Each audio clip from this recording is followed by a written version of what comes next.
My name is Ashley. I'm 28 years old, and this story happened during the first winter I lived alone after moving to England. I had rented a small apartment on the second floor of an old building. It wasn't anything special, just one bedroom, a narrow living room, and a large window that faced directly across the street. Across from my apartment was a two-story stone house. Everyone in the neighborhood said it had been empty for years. I never really cared. An empty house doesn't scare you. At least, that's what I thought. Until Christmas Eve. December 24th, around 9 in the evening. Heavy snow was falling. The kind of snow that swallows streetlight glow and makes the entire world feel muted and unreal. The street outside was silent, buried under white. I was sitting alone in my room, laptop open, a mug of hot chocolate beside me, already going cold. Most people had plans for Christmas, family dinners, parties, traveling. I had none of that. All I had was the snow outside my window. That window faced the stone house. I had never once seen a light on inside it. No movement, no signs of life. But that night, something changed. I stood up to refill my mug, and as I stepped away from the desk, my eyes drifted toward the window across the street. And that's when I saw her. A woman was standing behind the second-floor window of the stone house. She was wearing a red Christmas robe. Her hair was long and dark, and her face was pale. Not pale like someone under bad lighting, pale like snow. So white I could see it clearly from across the street. My body froze. At first, I tried to stay calm. Maybe someone had moved in.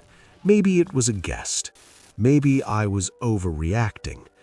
But the house had been empty for years. Everyone knew that. What unsettled me the most was her eyes. She was staring directly at me, not looking past me, not looking around, straight at my window. She didn't blink. I stepped back, lowered the light in my room, then slowly looked again. She hadn't moved. Minutes passed. When I looked again, my stomach dropped. She was closer, no longer standing behind the window. She was inside the room now, closer to the glass, still staring at me, exactly at me. And then I noticed something else. There were no footprints in the snow. If she had moved even slightly, there should have been marks on the roof, the ledge, something. But the snow outside was perfectly smooth. I pulled the curtain shut, but the feeling didn't go away. I could still feel her watching me, like her gaze didn't care about fabric or walls. Around 12:30 in the morning, I heard a sound, a soft knock on glass. Tap, tap. I approached the window, trying to convince myself it was just wind or a tree branch. But when I reached the glass, my heart dropped. There were fingerprints on the window. 5 long, thin fingers. Clear handprints formed from breath and cold. And the problem was simple. I was alone. No one could reach a second-floor window from outside. No balcony, no ledge. I pulled the curtain shut just enough to look.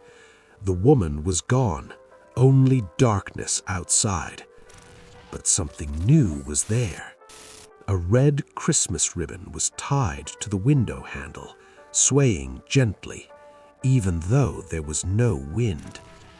My hands were shaking as I messaged the neighbor next door. "Sorry to bother you. "Does anyone live in the house across the street?" The reply came quickly. "No, it's been empty for 8 years. Nobody goes near it. Why?" I didn't know what to say. I typed, "I thought I saw a light on." The response made my stomach twist. That house doesn't even have active electricity. I slowly turned back toward my window, and this time, she wasn't across the street anymore. She was standing directly in front of my window, not inside the other house, not far away, right in front of me, separated nothing but glass. Her face was empty, no expression. Her eyes were wide and black. Her skin looked frozen. Snow was falling heavily behind her, but none of it touched her clothes. It was like the snow refused to land on her. She raised her hand slowly and knocked once. Tap. I stepped back and called the police. I told them someone was outside my second-floor window. I didn't know how she got there.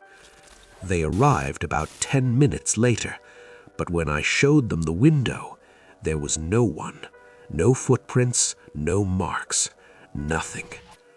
One of the officers said gently that no one could have climbed up, that maybe I was stressed, that maybe I imagined it. But I knew what I saw. After they left, I couldn't sleep, so I turned on my phone camera and started recording through the window. I zoomed in on the stone house, and that's when I saw her again. In the video, she was back behind the second-floor window of the stone house. This time, her body was bent unnaturally, her head pressed against the glass. Her fingers moved slowly, dragging across the window, writing something. When I zoomed in further, my blood ran cold. She had written a word in the fog, "Hello," and underneath it, my name, Ashley. She knew my name. I had never told anyone in this neighborhood who I was. I don't remember falling asleep.